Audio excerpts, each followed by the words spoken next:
दोस्तों मैं रुस्तम और आप देख रहे हैं नॉलेज लाइफ। दोस्तों अभी हम लेकर आए हैं बिहार बोर्ड 8th क्लास और 10th क्लास का हिंदी। देखिए ये बुक हम पढ़ाने जा रहे हैं किसले भाग 3। दोस्तों हम कल पढ़ाए थे चैप्टर 1 तू जिंदा है तो, और आज हम लोग पढ़ेंगे लोग चैप्टर 2।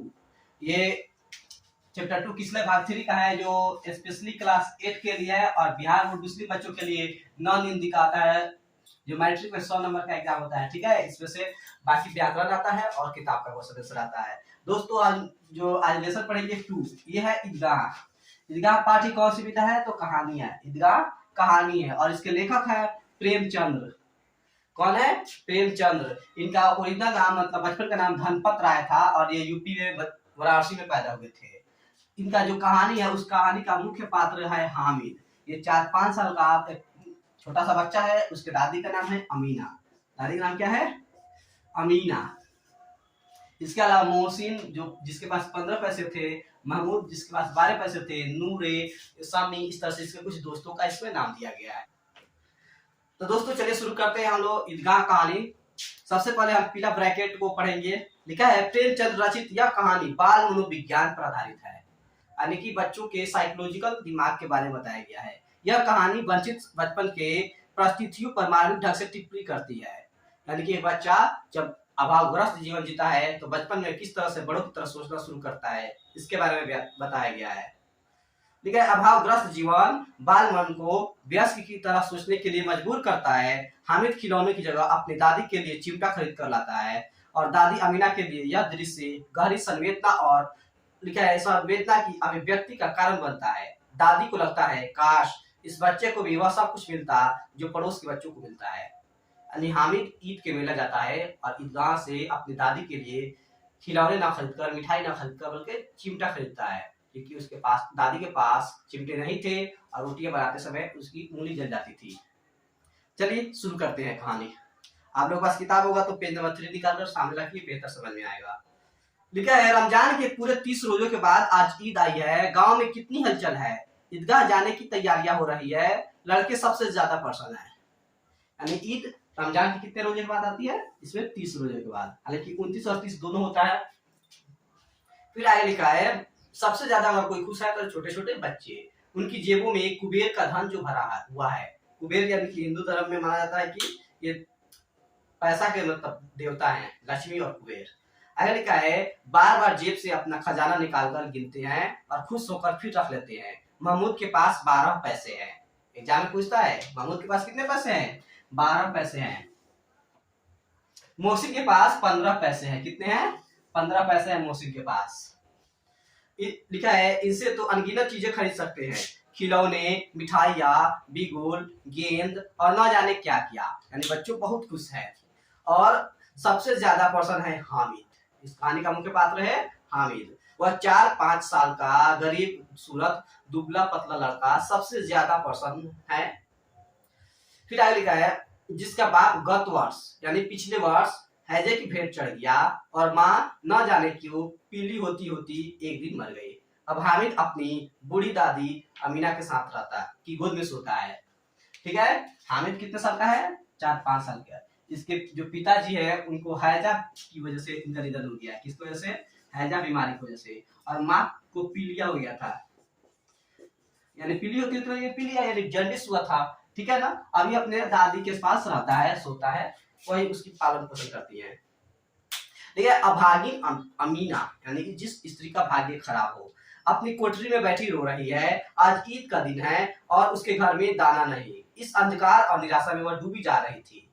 एग्जाम में क्वेश्चन पूछता है अमीना ईद के दिन क्यों उदास थी? तो आंसर यही है, ईद के दिन चारों तरफ खुशियां होती है और अमीना के घर में खाने का एक दाना भी नहीं है, इसलिए वो बैठी काल कोठरी में रो रही है। हामिद भीतर जाकर दादी से कहता है तुम डरना नहीं अम्मा, मैं सबसे पहले आऊंगा, बिल्कुल न डरना। हामिद मेरा जाने से पहले दादी से क्या कहता है? उसे सांत्वना देता है, कहता है तुम डरना नहीं अम्मा, यानी तुम घबराना नहीं, मैं सबसे पहले आऊंगा, बिल्कुल न डरना। ये आप लोग को याद करने पड़ेंगे है ना, क्योंकि एग्जाम में पूछता है, ये वाक्य दे देगा, पूछेगा ये वाक्य किसने कहा था, तो हामिद ने कहा था। ठीक है, अमीना का दिल कचोट रहा है। गांव के बच्चे अपने अपने बाप के साथ जा रहे हैं। हामिद को कैसे अकेले मेले में जाने दे, कहीं खो जाए तो क्या होगा। नन्ही सी जान 3 कोस चलेगा कैसे, पैर में छाले पड़ जाएंगे, जूते भी तो नहीं है, और थोड़ी थोड़ी दूर पर उसे गोद ले लेगी। अमीना सोचती है कि काश वो भी हामिद के साथ मेला जाए, है ना। ईदगाह गांव से कितने कोस है, 3 कोस है। ईदगाह कितने कोस है, 3 कोस, ठीक है ना। अमीना सोचती है अगर मैं जाऊंगी तो गोद ले लूंगी रास्ते में, जिसकी वजह से उसके पैर में छाले नहीं पड़ेंगे, मगर नहीं जाती है ना। लेकिन यहाँ सिवैया कौन पकाएगा, धोबिन, नाइन, मेहतारिन और चूड़िहारिन सभी तो आएंगे, सभी को सिवैया चाहिए, साल भर का त्योहार है, एक साल में एक बार ईद आता है, सभी लोग सिवैया मांगने के लिए आते हैं, इसलिए अमीना नहीं जाएगी। गांव से मेला चला, बच्चों के साथ हामिद भी जा रहा था। उसके पैरों को तो जैसे पर लग गए हैं। पैरों को पर लगना मुहावरा है, इसका अर्थ होता है तेज तेज चलना, ना। कभी कभी कोई लड़का कंकड़ी उठाकर आम पर निशाना लगाता है, माली अंदर से गाली देता हुआ निकलता है, लड़के खूब हंस रहे हैं, यानी ये बच्चे हैं मौज मस्ती करते हुए जा रहे हैं ईदगाह में। ईदगाह आ गई, ऊपर इमली के घरों वृक्षों की छाया है। ईदगाह में किस वृक्ष के पेड़ छाया है, इमली। किस वृक्ष के पेड़ क्या छाया है, इमली। या किस फल के पेड़ है, तो इमली के। नीचे पक्का फर्श है, रोजेदारों की पंक्तियां एक के पीछे एक दूर तक चली गई है। यहाँ कोई धन और पद नहीं देखता, इस्लाम की निगाह में सब बराबर है, यानी अमीर गरीब छोटा बड़ा गोरा काला सब लोग एक साथ एक लाइन में बैठे हुए हैं, कोई किसी को आगे और पीछे नहीं कर सकता है। इस्लाम की निगाह में सब क्या है, बराबर है। जितना बोर्ड पर लिख रहे हैं सब समझ लो कि ऑब्जेक्टिव है जो एग्जाम में आता है, खासकर 10th क्लास में। फिर आगे लिखा है, लाखों सिर एक साथ सिजदे में झुक जाते हैं, फिर सब के सब एक साथ खड़े हो जाते हैं, एक साथ घुटनों के बल बैठ जाते हैं। कई बार यही क्रिया होती है, यानी सभी लोग ईद की नमाज पढ़ते हैं, जैसे बिजली की लाखों बत्तियां एक साथ प्रदीप्त हो और एक साथ बुझ जाए। ये पहला पेज खत्म हो गया, अब पेज नंबर 4। नमाज खत्म हुई, लोग आपस में गले मिल रहे हैं, तब मिठाई और खिलौनों की दुकानों पर धावा होता है। तरह तरह के खिलौने हैं, सिपाही, गुजरिया, राजा और वकील, भिष्टी, धोबीन और साधु, ये सभी मिट्टी के कुम्हार जो होते हैं ना, वही खिलौने बनाए हैं मिट्टी से। ठीक है। महमूद सिपाही लेता है, खाकी वर्दी और लाल पगड़ी वाला, कंधे पर बंदूक रखे हुए। वकील के सॉरी महमूद क्या लेता है, सिपाही लेता है। यहाँ पे महमूद कौन सा खिलौना लेता है, सिपाही। और ये कैसा है, तो खाकी वर्दी पहना है, लाल पगड़ी पहना है, कंधे पर बंदूक रखा हुआ है। मोहसिन को भिश्ती पसंद आया, कमर पर मश्क रखे। भिश्ती यानी पानी भरने वाला। मोहसिन को क्या पसंद आया, भिश्ती।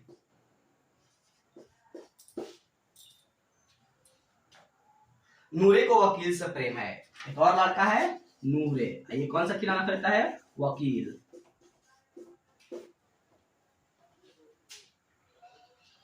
काला चोंगा, नीचे सफेद अचकन, एक हाथ में कानून का पोथा लिए हुए, सब 2-2 पैसे के हैं खिलौने। हामिद के पास कुल 3 पैसे हैं। हामिद कितने पैसा लेकर गया है मेला, देखिए इसके दोस्त लेकर है 15 रुपए 12 पैसे, और हामिद लेकर गया है सिर्फ और सिर्फ 3 पैसे। गरीबी है।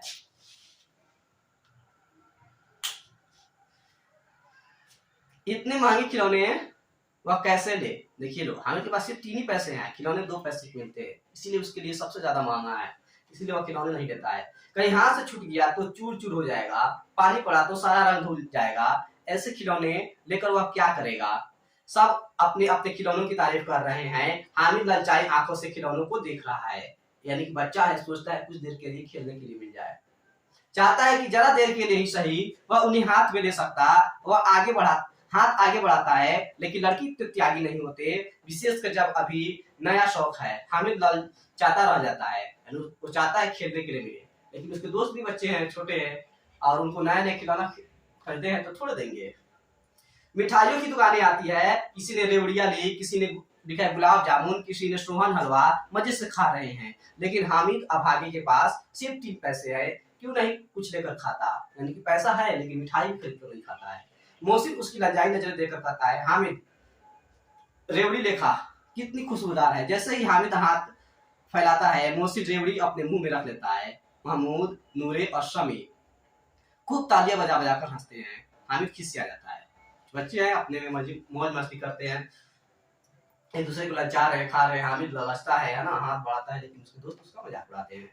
मिठाइयों की दुकानों के बाद लोहे की चीजों की दुकानें है। लड़कों के लिए यहाँ कोई आकर्षक नहीं है, वे सब आगे बढ़ जाते हैं। यानी लोहा लकड़ के सामान में क्या है, कुछ भी नहीं, छुरी, हसुआ, खुरपी, कुदाल, यही सब तो रहता है। सभी बच्चे आगे बढ़ जाते हैं। हामिद लोहे की दुकान पर रुक जाता है। कई चिमटे रखे हुए थे, उसे ख्याल आया दादी के पास चिमटा नहीं है। तवे से रोटियां उतारती है तो हाथ जल जाता है। अगर वह चिमटा ले जाकर दादी को दे दे तो वे कितनी प्रसन्न होंगी, यानी बहुत खुश होंगी। फिर उनकी उंगलियां कभी नहीं जलेगी। खिलौने से क्या फायदा, व्यर्थ में पैसे खराब होते हैं। देखिए एक बच्चा किस तरह से बड़े लोगों की तरह सोच रहा है कि एक अभावग्रस्त जिंदगी की वजह से। पेज नंबर 5 है, ठीक है। अम्मा चिमटा देखते ही कहेंगी मेरा बच्चा अम्मा के लिए चिमटा लाया है। हजारों दुआएं देंगी, फिर पड़ोस की औरतों को दिखाएंगी, सारे गांव में चर्चा होने लगेगी, हमें चिमटा लाया है, कितना अच्छा लड़का है। इन लोगों के खिलौने पर कौन दुआएं देगा। बड़ों की दुआएं सीधे अल्लाह के दरबार में पहुंचती है और तुरंत सुनी जाती है। ये हामिद के दिमाग में चल रहा है, कब जब चिमटा खरीद रहा है तभी सारे सोच रहा है, ठीक है ना। दुकान से बड़ी मुश्किल, दुकानदार से बड़ी मुश्किल से मोल भाव करके हामिद ने चिमटा 3 पैसे में ले लिया। कितने पैसे में खरीदा चिमटा, 3 पैसे में।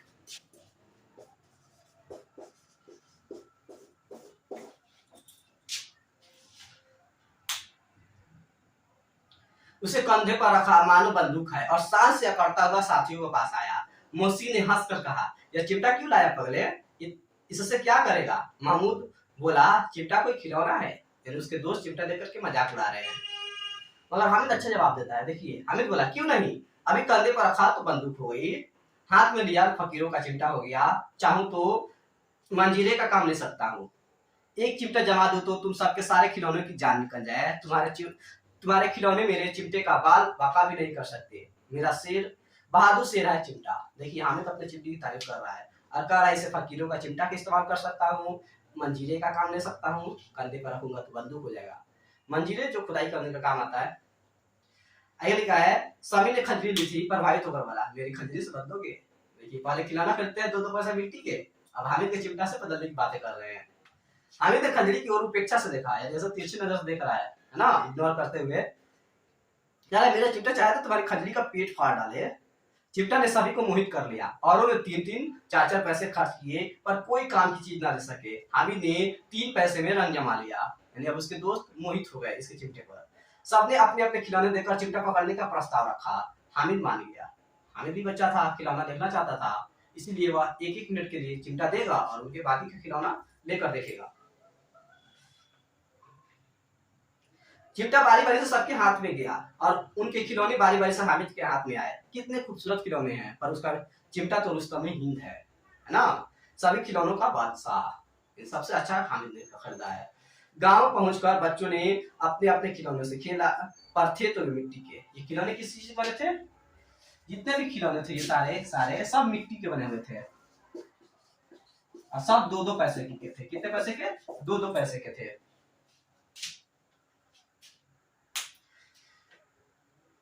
फिर आगे लिखा है वे थे तो मिट्टी के, कुछ ही देर में टूट फूट गए। अब मियां हामिद का हाल सुनिए। अमीना उसकी आवाज सुनते ही दौड़ी, गोद में उठाकर प्यार करने लगी। सासा उसके हाथ में चिमटा देकर और चौंकी, यह चिमटा कहां से लाया। यानी हामिद के हाथ में चिमटा देकर के एकदम मतलब कि आश्चर्यचकित हो जाती है, कहती चिमटा कहां से ला दिया। कह रहा है हामिद मैंने मोल लिया है। पूछती अमीना कै पैसे में, यानी कितने पैसे में। हामिद कहता 3 पैसे दिए ना, 3 पैसे में चिमटा खरीदे हैं। अमीना ने छाती पीट ली, यह कैसा बेसमझ लड़का है, ना कुछ खाया ना पिया, लाया क्या चिमटा। सारे मेले में तुझे कोई और चीज ना मिली जो यह लोहे का चिमटा उठा लाया। अमीना जो हामिद को डांट रही है, उसे लग रहा है बच्चा है 3 पैसा दे तो खाएगा, मौज मस्ती करेगा, लेकिन हामिद ने ऐसा नहीं किया। हामिद ने अपना अपराधी भाव से कहा, यानी अपने नजरें झुका करके एकदम शांत स्वभाव में कहा तुम्हारी उंगलियां तवे से जल जाती थी, इसलिए मैंने इसे ले लिया। देखिए कितना अंदर उसके अंदर सोच समझ है। बुढ़िया का क्रोध तुरंत स्नेह में बदल गया, यानी जो हामिद की दादी थी अमीना एकदम गुस्से में थी, उसका क्रोध था वो तुरंत स्नेह में बदल गया। यह स्नेह मुंह था खूब ठोस, रस और स्वाद से भरा हुआ। बच्चे में कितना त्याग, कितना सद्भाव और विवेक, कितना विवेक है। दूसरों को खिलौने लेते और मिठाइयां खाते देखकर कितना ललचाया होगा मन। आप लोग सुने हैं ना अभी, इतना जब इससे हुआ कैसे। वहां भी इसे अपनी बुढ़िया दादी की याद बनी रही। अमीरा का मन गदगद हो गया। यानी गदगद होना मुहावरा है, इसका अर्थ होता है अत्यधिक प्रसन्न होना, खुश होना। अमीरा की आंखें भर आई, दावल फैलाकर हामिद को दुआएं देती जाती थी और आंसुओं की बड़ी बड़ी बूंदें गिराती जाती थी। हामिद इसका रहस्य क्या समझता? सुन लो, ये कहानी यहीं पे खत्म हो गया। इसके लेखक कौन है? प्रेमचंद। अब शब्दार्थ देखते हैं। अभागी का अर्थ होता है भाग्यहीन स्त्री और अभागा का अर्थ होता है भाग्यहीन पुरुष। गत वर्ष यानी पिछला वर्ष, दिल का टूटना यानी अफसोस होना, मन में कष्ट होना, घबराना। ईदगाह का अर्थ होता है वह स्थान जहाँ ईद और बकरीद की नमाज पढ़ी जाती है, ना गांव से दूर होता है। सिजदा यानी सम्मान में सर झुकाना। निगाह अर्थात दृष्टि, नजर। प्रदीप्त ने जलता हुआ। मस्क यानी पशु की खाल का बना हुआ चमड़ा का थैला होता है जिसमें पानी भरा जाता है। भिस्ती यानी पानी भरने वाला। पोथा यानी मोटी किताब कॉपी। उपेक्षा यानी कि नजरअंदाज करना। विवेक यानी भले बुरे का यानी अच्छे और खराब का ज्ञान समझ। जब्त यानी बर्दाश्त करना, दबाया हुआ। गदगद होना यानी अत्यंत प्रसन्न होना। डाउन यानी आंचल, ठोस यानी स्ट्रॉन्ग, मजबूत। दोस्तों अगले वीडियो में हम इसका क्वेश्चन आंसर करेंगे। ये वीडियो आपको कैसा लगा कमेंट सेक्शन में जरूर बताइए और भी वीडियो पाने के लिए मेरे चैनल को सब्सक्राइब करिए और अपने दोस्तों में शेयर करिए। तब तक के लिए शुक्रिया।